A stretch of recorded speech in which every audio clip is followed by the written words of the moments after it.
14절에서 22절 제가 봉독해 드리도록 합니다. 너는 고페르나무로 너를 위하여 방주를 만들되 그 안에 칸들을 막고 역청을 그 안팎에 칠하라. 내가 만들 방주는 이러하니 그 길이는 300규빗, 너비는 50규빗, 높이는 30규빗이라. 거기에 창을 내되 위에서부터 한 규빗에 내고 그 문은 옆으로 내고 상중하 3층으로 할지니라. 내가 홍수를 땅에 일으켜 무릇 생명의 기운이 있는 모든 육체를 천하에서 멸절하리니 땅에 있는 것들이 다 죽으리라. 그러나 너와는 내가 내 언약을 세우리니 너는 내 아들들과 내 아내와 내 며느리들과 함께 그 방주로 들어가고 혈육 있는 모든 생물을 너는 각기 암수 한 쌍씩 방주로 이끌어들여 너와 함께 생명을 보존하게 하되 새가 그 종류대로 가축이 그 종류대로 땅에 기는 모든 것이 그 종류대로 각기 둘씩 네개로 가져오리니 그 생명을 보존하게 하리라.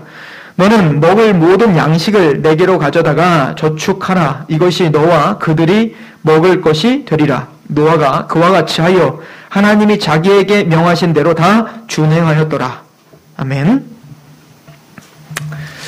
오늘부터 본격적으로 노아의 방주 이야기를 할 것입니다. 특별히 오늘 제목은 노아의 방주와 그리스도라고 정했습니다. 즉 우리가 다 아시는 대로 노아의 방주 이야기는 예수 그리스도의 이야기죠. 그래서 노아를 통하여 만들어진 그 방주가 그의 가족들을 구원한 것처럼 예수 그리스도가 되신 예수님의 그 방주 되심으로 말미암아 우리가 믿음으로 구원을 얻는 그 내용을 오늘 이야기하고 있는 거죠.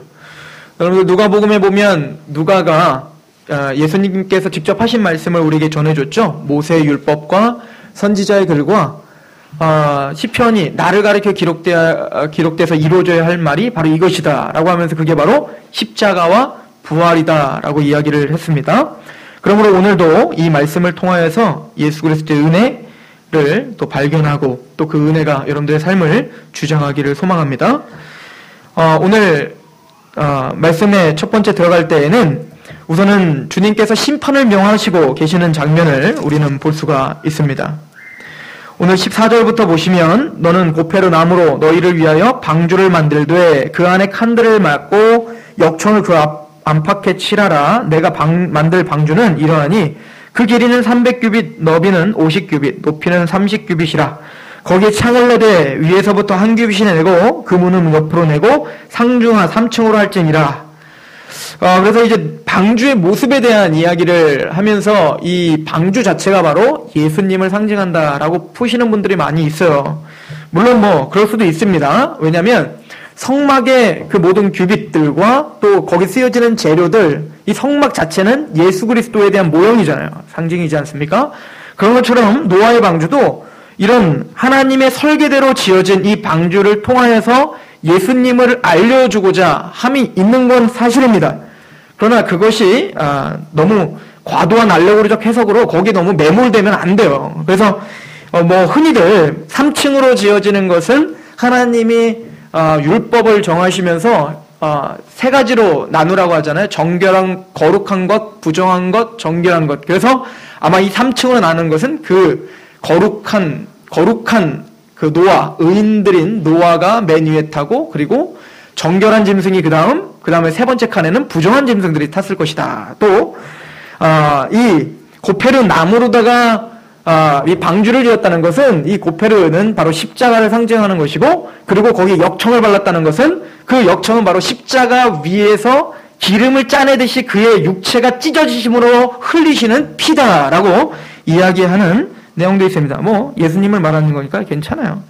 그러나 오늘 이 본문을 통하여서 우리가 진짜 보고자 하는 것은 이건 뭐지를 보는 게 아니라 노아의 방주를 통해서 지금 창세기 하나님이 창조를 하셨고 그리고 창조하신 그 하나님 앞에 보시기 좋았더라 했던 그 인간들이 타락함으로 하나님은 심판할 수밖에 없었고 물로다가 홍수로다가 심판하시고 방주로다가 살렸다라고 하는 개념이 성경 전체에서 어떤 내용을 함축하고 있는지를 우리가 좀 그런 내용을 확인하는데 좀 초점을 맞추도록 하겠습니다.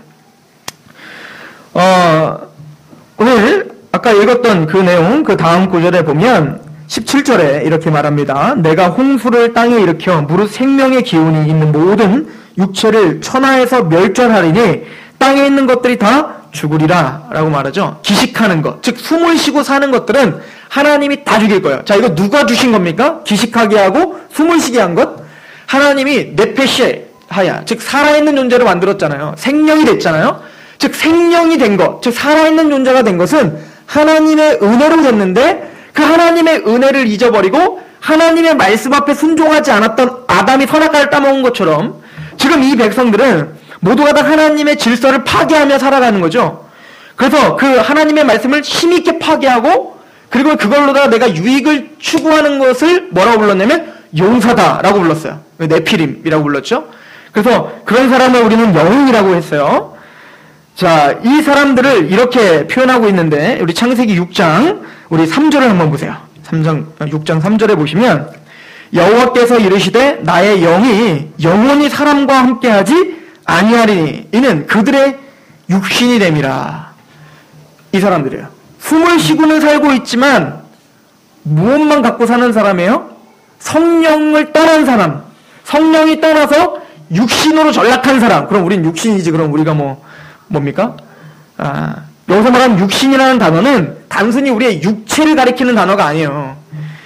이 히브리어로 바사르라고 하는 단어는 어떤 인간의 욕심, 욕망, 어떤 이기적임 그런 걸 상징하는 겁니다. 즉 성경이 쓸 때는 구약 성경에 이 바사르라는 말을 쓸 때는 하나님을 잃어버린 하나님 인간의 죄, 고삐 풀린 망아지 같은 상태를 가리키는 겁니다. 하나님의 왕권을 인정하지 않고 하나님 앞에 순복하지 못하는 자유의지, 욕망이죠, 죄성이죠. 그 부패성을 가리키는 단어가 바로 바사르고 이것이 신약에 넘어와서는 사락스라고 하는 단어를 써요. 이 단어도 뭐냐면 바로 하나님을 철저히 망각한 인간의 상태를 가리킬 때 육신대로 살았다라고 합니다. 그 대표적인 예로 로마서 8장을 볼 수가 있는데요. 잘 들으십시오. 로마서 8장 4절 육신을 따르지 않고 즉 그 사락스, 바사르를 따르지 않고 그 영을 따라 행하는 우리에게 율법의 요구가 이루어지게 하려 하심이라. 지금 무슨 얘기하고 있냐면 로마서 8장 1절 여러분들 잘 아는 말씀이죠. 그러므로 그리스도 안에 있는 자에겐 결코 정죄함이 없느니라. 그래서 그리스도 안에 있다는 얘기는 뭐냐면 로마서 8장 2절에 뭐라고 합니까? 죄와 사망의 법에서 생명의 성령의 법이 어떻게 한 자? 해방한 자예요.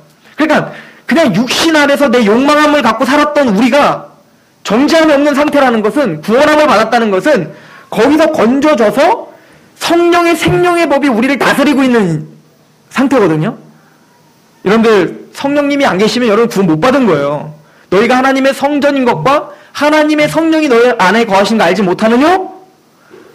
하나님의 성전이 거룩하니 너희도 거룩하라. 여러분들이 마음 안에 성령님이 안 계신다라고 생각하면 구원 못 받았다니까요. 왜냐면 성령님이 아니고서는 예수를 주라 시인할 수 없다라고 하잖아요. 졸리시죠? 지금 이 2시 예배가 아주 지뢰밭이에요. 그래서 그래도 하나님 앞에 볼을 꽂아가며 최선을 다해 들으시기 바랍니다. 저도 거기 앉았으면 아마 졸았을 겁니다. 너무 죄책감은 갖지 마시고 그러나 우리가 좀 최선을 다할 필요가 있다. 즉 우리가 그렇게 하나님 성령님의 요구가 아닌 성령님의 어떤 말씀이 아닌 육신의 욕심대로만 살려고 하는 그 상태, 이게 뭐라고요? 사락스, 즉 육신으로 되었다. 즉 이게 불신자들의 특징인 겁니다. 그래서 5절에 로마서 8장 5절에 육신을 따르는 자는 육신의 일을, 영을 따르는 자는 영의 일을 생각하나니 육신의 생각은 사망이요 영의 생각은 생명과 평안이니라. 육신의 생각은 하나님과 원수가 되나니 이는 하나님의 법에 불복하지 아니할 뿐 아니라 할 수도 없습니다. 육신에 있는 자들은 하나님을 기쁘시게 할 수 없느니라. 그래서 육신으로 행하는 것은 하나님이 기뻐하실 수도 없고요. 하나님을 대적하는 일이다 라고 하는 것을 성경은 우리에게 말해주고 있어요. 이런 구절들을 우리가 하나님 앞에 말씀 앞에 대면하고 그렇게 서 있으셔야 됩니다. 자, 이 상태는 하나님이 기뻐하지 않는 상태였죠. 자, 보세요. 하나님이 인간을 만드시되 심히 보시기 어땠어요? 좋았잖아요. 기분이 너무 좋게 만드셨단 말이에요. 그 상태는 하나님이 정해놓으신 그 질서와 그 말씀대로 순종하고 순복하는 상태였단 말이에요. 그런데 인간은 그 하나님의 질서의 상태를 부셔버렸어요. 이게 네피림이었잖아요. 그죠? 그래서 하나님의 아들들이 사람의 딸들의 보기 좋은 것, 그 아름다움을 보고 어떻게 했어요? 외형적인 것만 보고 하나님은 그들과 결혼하지도 말고 그들과 구별되이 살아라 라고 했는데, 그게 너무 좋아 보이니까 자기의 탐욕과 자기의 욕심, 하나님의 말씀에 절제함이 없이 끊임없이 그들을 탐욕적으로 받아들이며 사는 거. 그래서 우리가 교회의 타락과 이것을 비교하며 봤죠? 근데 우리의 삶이 그렇다는 거 아닙니까? 그런 상태를 육신을 뚫는 삶, 즉 육신으로 전락해버렸다라고 오늘 본문은 선포하고 있는 겁니다. 그럼 조금 더 우리가 창세기에서 창조기사와 조금 연관해서 생각해보면, 하나님이 그 육신으로 전락해서 이제는 심판받기 합당한 그들을 뭘로 다 심판하고 계십니까? 물로 심판하고 계시잖아요. 이거 대단히 큰 의미가 있어요. 왜냐하면 하나님이 혼돈과 공허와 흑암 가운데 있었던 그런 질서가 없었던 그곳을 물 아래서 그렇게 살았던 그것을 어떻게 했어요? 그 물 아래서부터 땅을 올리고 빛을 쪼이시고 하늘물과 땅의 물을 어떻게 했어요? 갈르셔서 하늘과 바다를 만드시고, 즉 그 물 가운데 있었던 혼돈과 공허함을 하나님 뭘로 바꾸셨어요? 질서, 하나님의 명령, 만들어져라 하면 만들어지고, 그죠? 땅에 겨라 그럼 땅이 기는 거고, 나무야 생겨라 그럼 생기는 거고, 즉 하나님의 말씀이 그대로 실행되는 거예요. 그러면 혼돈 가운데 있었던 그 물 아래에 있었던 것들이 다 하나님의 말씀에 복종하며 아름다움으로 빚어져 갔단 말입니다. 이게 창조였어요. 그런데 그 창조가 누구 때문에 거덜난 거예요? 인간의 죄 때문에 그 모든 창조 질서가 다 무너지고 있는 거란 말입니다. 그 상태가 우리예요.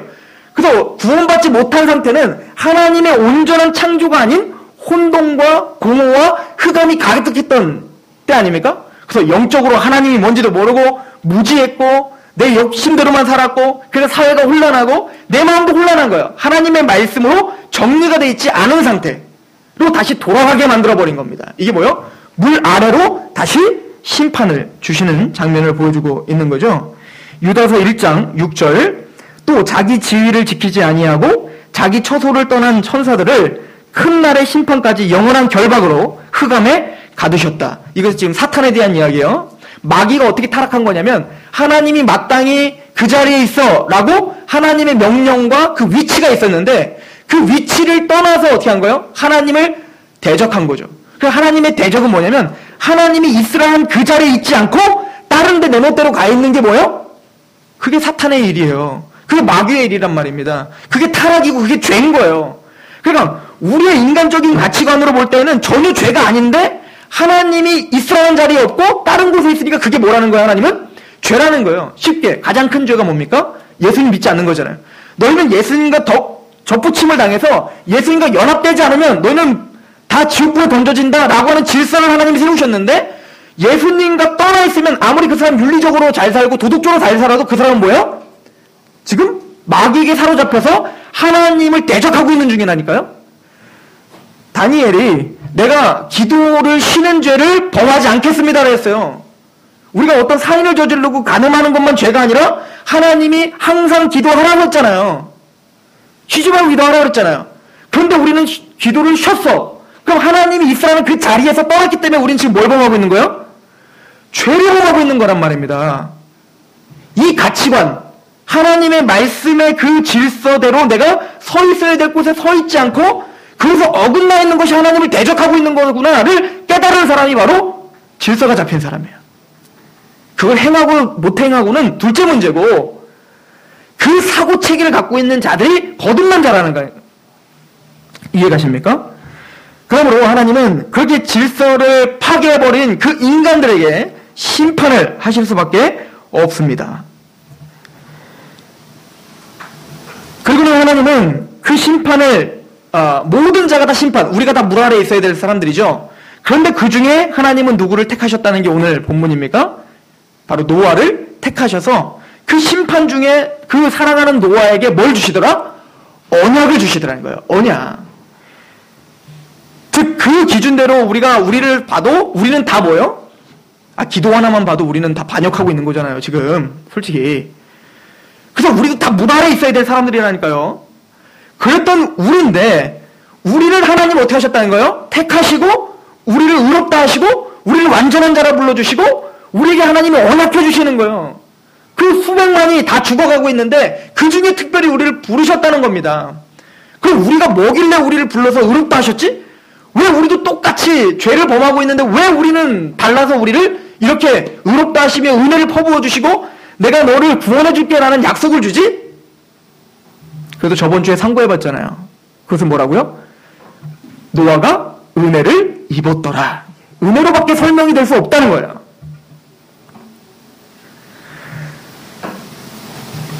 오늘 노아에게 하나님은 그 구원의 약속을 허락하시고 그리고 구원의 방법도 말씀해 주십니다. 그 구원의 방법은 무엇입니까? 바로 방주를 지어라. 방주를 지어라. 즉 오늘 말씀은 여러분들이 창세기 3장 15절 말씀과 연결지어서 봐야 될 말씀인 거예요. 창세기 3장 15절에 너희들 아담과 하와가 나를 떠나 범죄한 너희들은 죽어야 돼. 지옥 가야 돼. 저주받아야 돼. 그걸 따먹으면 나는 정령 죽으리라. 그래 따먹었잖아요. 그러니까 죽어야 된다니까요. 율법으로는. 그런데 아담과 하와를 하나님은 또 어떻게 하시겠다는 거예요? 살리겠다라고 약속하신 게 뭐였어요? 여자의 후손에서 한 남자아이가 태어날 것이다. 여자의 후손. 그 후손이라는 단어가 남성형으로 써 있어요. 지금 무슨 얘기예요? 그 후손 중에 이 여자가 낳은 한 남자가 태어날 건데 이 남자아이가 그 너희 사탄, 너희를 꼬시고 너희를 타락하게 했던 그 사탄의 머리를 밟음으로 너희를 구원시킬 거야를 이야기했다고요. 그러므로 우리는 그 창세기 3장 15절 말씀을 통해서 뭘 배우는 거죠? 아, 메시아, 예수님이 오시는데 그분은 누구를 밟을 자구나. 우리를 지금 하나님과 분리시키는 이 세상 신이 믿지 아니하는 자들의 마음을 혼미하게 하여 그리스도의 영광의 복음을 감추려 하고 있잖아요. 그 사탄의 권세를 주님이 부셔버리는다. 계시록에 써있죠. 참수하던 자, 밤낮 너희를 참수하던 자가 예수 그리스도의 십자가를 어떻게 됐느냐? 쫓겨났느니라. 그래서 창세기 3장 15절 말씀으로는 메시아는 예수님은 우리 안에 나를 얽어매고 있는 사탄을 부셔버리는 분이구나. 그 아벨의 제사를 통해서 뭘 배운 거예요?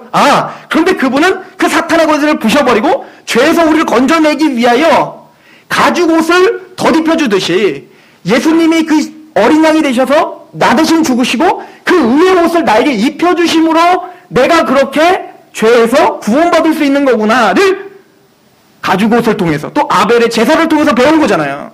그럼 오늘 이 방주를 통해서는 이 십자가의 어떤 의미를 설명해주고 있느냐. 이렇게 조금씩 우리는 뭘 배워가는 거예요. 지금 창세기를 통해 십자가와 예수 그리스도가 누구신지를 배워가고 있는 거예요. 그러면 지금 이 주님께서 우리에게 행하실 노아에게 행하실 그 구원은 어떤 방법이냐면 방주를 만드는 거예요. 그 방주라고 하는 것은 배가 아니에요. 영어로는 아크예요. 지금 뭐냐면 상자입니다. 상자, 박스예요, 박스.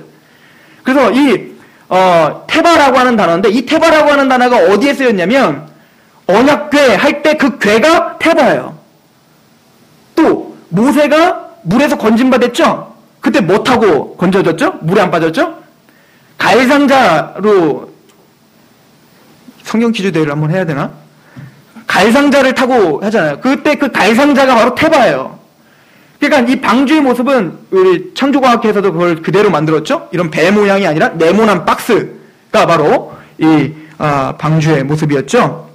그러므로 모세가 탔던 그 갈상자와 또 언약궤, 이스라엘 백성들에게 구원의 상징이요 은혜의 상징인 또 언약의 상징인 그 언약궤와 대단히 밀접한 연관과 의미가 통하는 게 뭐라는 거예요?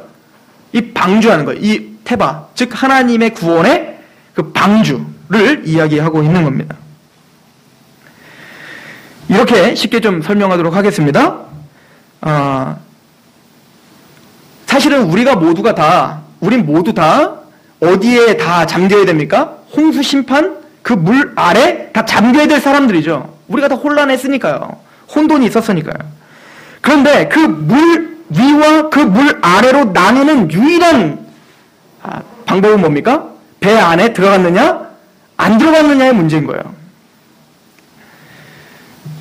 좀 더 자세하게 베드로전서 3장 19절을 제가 읽어드려볼게요. 자, 들어보십시오. 신약에서 어떻게 설명하고 있는가? 그가 또한 영으로 가서 옥에 있는 영들에게 선포하시니라. 예수님께서는 지금 이미 지옥에 간 영혼들에게 이 복음을 선포해 주셨다는 거예요. 그럼 그 사람들이 누구냐면 20절 잘 들어보십시오. 그들은 전에 노아의 날 방주를 준비할 동안 하나님이 오래 참고 기다리실 때 복종하지 아니하던 자들이라. 방주에서 물로 말미암아 구원을 얻은 자가 몇 명뿐이니 겨우 8명이라. 그러니까 노아가 하나님이 방주를 짓고 그 방주에 타도록 외치라고 했단 말이에요. 복음을 전파하라고 한 거죠. 좀 있으면 하나님이 심판이 올 겁니다. 그러니까 이 방주, 내가 산 위에다 지금 짓고 있는데 110년 동안 잤어요. 그 방주를 짓고 있는데 이 방주에 타지 않는 자는 다 죽어요. 하나님 물로 다 심판할 겁니다. 근데 그때까지는 비 한 번도 안 온 거 아십니까? 그때까지는 비라는 게 없었던 시대였어요. 다 이슬만 내려서 물을 생성했던 시대였단 말입니다. 그러니까 비가 뭔지도 모르는 사람들에게 막 억수 같은 물이 하늘에서 떨어질 거고, 그런데 우린 다 죽을 겁니다 라고 하는 것이 현실 감각이 없어 보이는 거예요. 예수님이 이 땅에 재림하셔서 공중 재림하시면 악인들은 다 지옥불에 던져지고 우린 들림받아 천국에 갑니다 라고 하는 말과 똑같이 들렸다니까, 이 사람들에겐. 말도 안 되는 소리로. 근데 그때 노아가 선포했을 때 누가 함께 선포했다는 거예요, 지금? 그리스도께서 그리스도의 영으로 같이 전파했다는 거예요. 그러니까 예수님이 그때도 살아계셔서 노아와 함께 복음을 전했다는 거예요.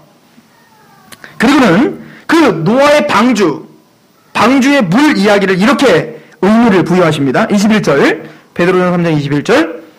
물은 예수 그리스도께서 부활하심으로 말미암아 이제 너희를 구원하는 표이 곧 뭐다? 세례라. 이는 육체의 더러운 것을 제하여 버림이 아니요 하나님을 향한 선한 양심으로 간구하느니라. 그러니까 이 노아 홍수의 그 물로 심판한 그 장면은 뭐와 똑같은 얘기를 하고 있는 거다? 세례를 설명해주고 있다라고 지금 설명해주고 있다고요. 그 노아 방주 이야기는 뭔 얘기예요? 우리가 받는 물세례 이야기를 하고 있다는 얘기예요. 여러분들 물세례 어떻게 받는 거예요? 우리 침 내줬잖아요. 우리가 물속에 완전히 잠김으로 뭘 상징한다? 나는 죽었습니다를 상징한다면서요. 왜? 죽는 게 당연하죠. 우리가 그냥 주님을 위해서 헌신하려고 죽는 게 아니고 우리는 원래 죽을 사람이라니까요. 그걸 상징하는 거예요. 난 죽었습니다. 나는 이미, 자, 이걸 누구와 또 같게 하냐면 이스라엘 백성들이 출애굽을 하는 것과 이 노아의 방주 이야기와 여러분들이 영적 세례를 받는 게 동일한 얘기예요. 이스라엘 백성들이 애굽에서 건져져서 홍해를 가르고 물 아래로 지나가잖아요. 그죠? 물이 갈라져 버리잖아요. 그런데 이스라엘 백성들은 건넜는데 누구는 그 물 아래로 다 잠겨버려요? 바로와 그 애국 군대들은 다 잠기잖아요. 그들이 누군데? 네피림 같은 자들이잖아요. 용사, 내 힘. 아주 훌륭한 전차를 끌고 있고 훌륭한 힘을 갖고 있고 자부심과 자긍심과 이 모든 걸 갖고 있었던 세상 정신에 똘똘 뭉쳤던 그 대제국을 형성했던 애국 군대들은 다 어디에 빠져버리더라? 홍해에 다 죽어버리더라. 사실은 누구도 다 빠져 죽어야 돼요? 이스라엘 백성들도 거기 사실은 다 빠져 죽어야 돼요. 왜냐면 400년 동안 이집트에 살았다면 이 사람들의 생각, 이 사람들의 행동, 이 사람들의 문화 다 뭘까요?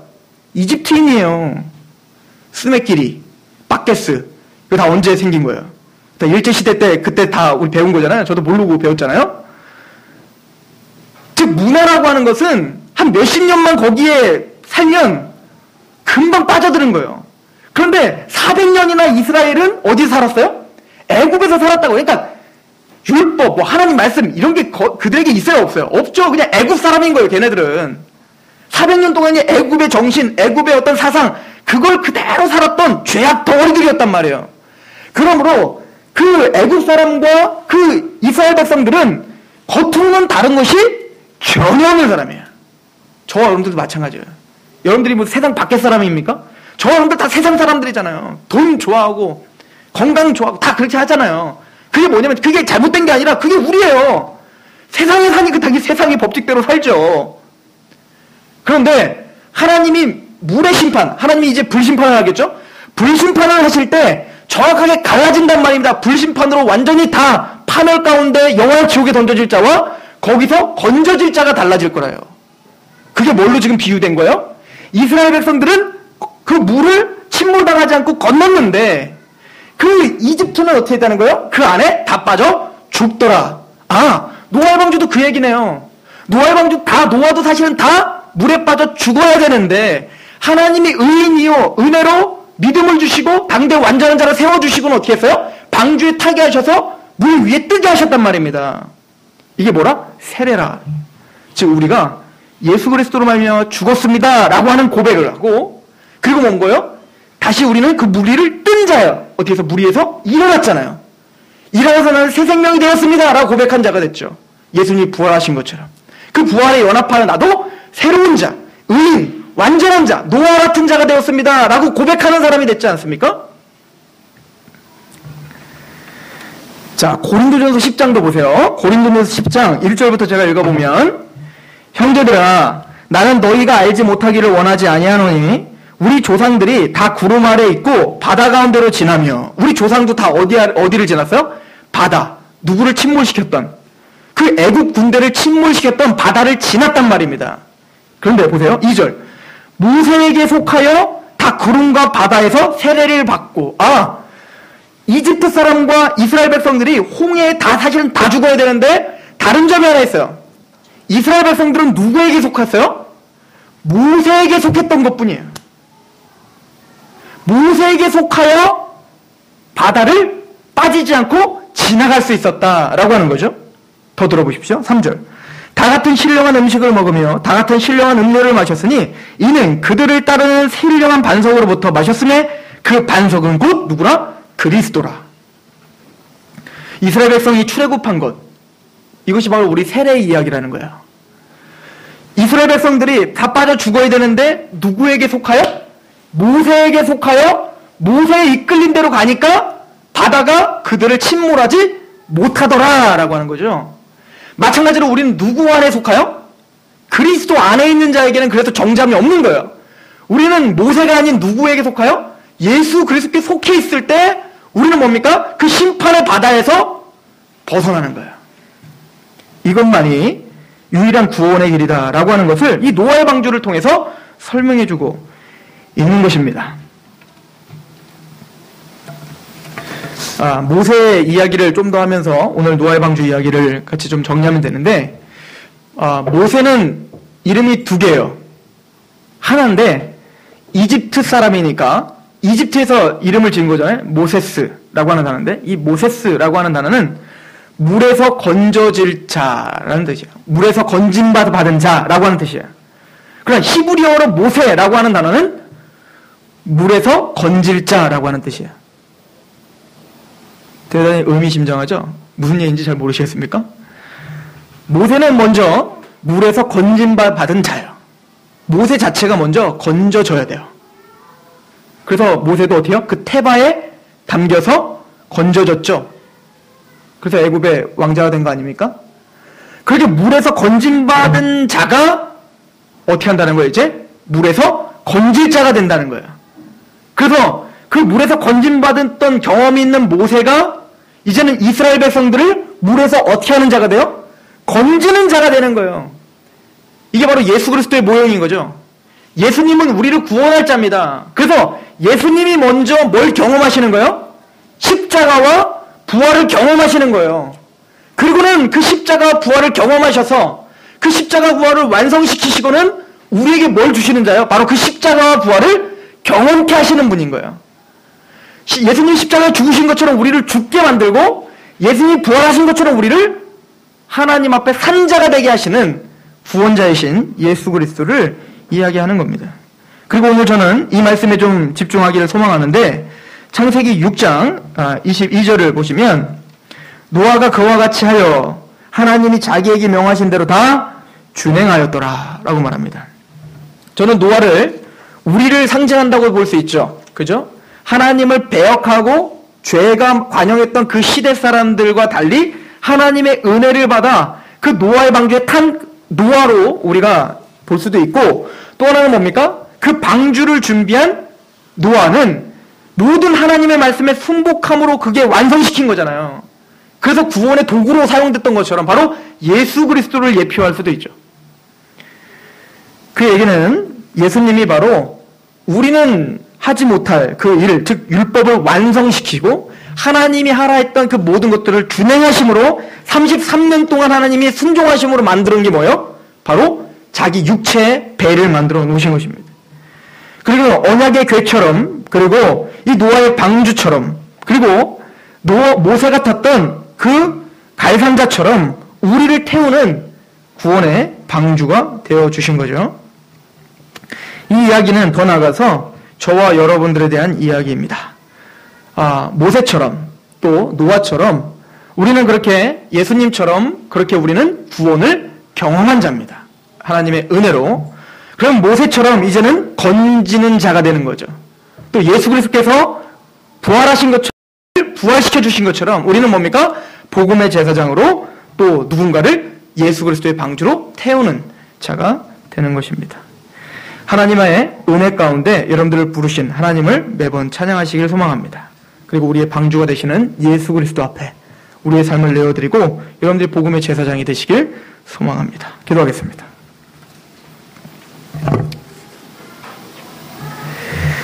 너희는 그의 은혜에 의하여 믿음으로 말미암아 구원을 받았으니 이것은 너희에게서 난 것이 아니요 하나님의 선물이라. 노아가 방주를 만들고 또 그 방주 안에서 바다에 침몰당하지 않으며 하나님의 은혜로 구원을 받은 것처럼 우리가 예수 그리스도 때문에 광야에서 나무에 높이 달린 놋뱀을 쳐다보며 사는 것처럼 하나님의 말씀을 의지하여 예수 그리스도를 바라보니 우리는 그 안에 있었고 그 안에서 우리는 영원한 심판에서 이제는 구원받은 하나님의 백성들이 되었습니다. 아버지여, 이 감사와 감격을 갖고 우리가 이 땅을 살아가며 승리하게 하시옵시되 이제는 모세가 물에서 건져진 것처럼 이제는 이스라엘 백성들을 건지는 자가 된 것처럼 요셉이 하나님 앞에 은혜를 입어 구원을 받고 이제는 그의 백성들을 구원하는 자로 세워진 것처럼 우리가 그렇게 은혜로 구원함을 받아 이제는 또한 잃어버린 하나님의 영혼들을 다시 구원시키는 그런 거룩한 직분을 감당할 수 있도록 인도하여 주옵소서. 우리의 그리스도 되시는 우리의 구원자 되시는 예수 그리스도 앞에 우리의 영혼을 올려드리오며 예수님의 이름으로 감사하며 기도합니다. 아멘. 우리 찬양합시다.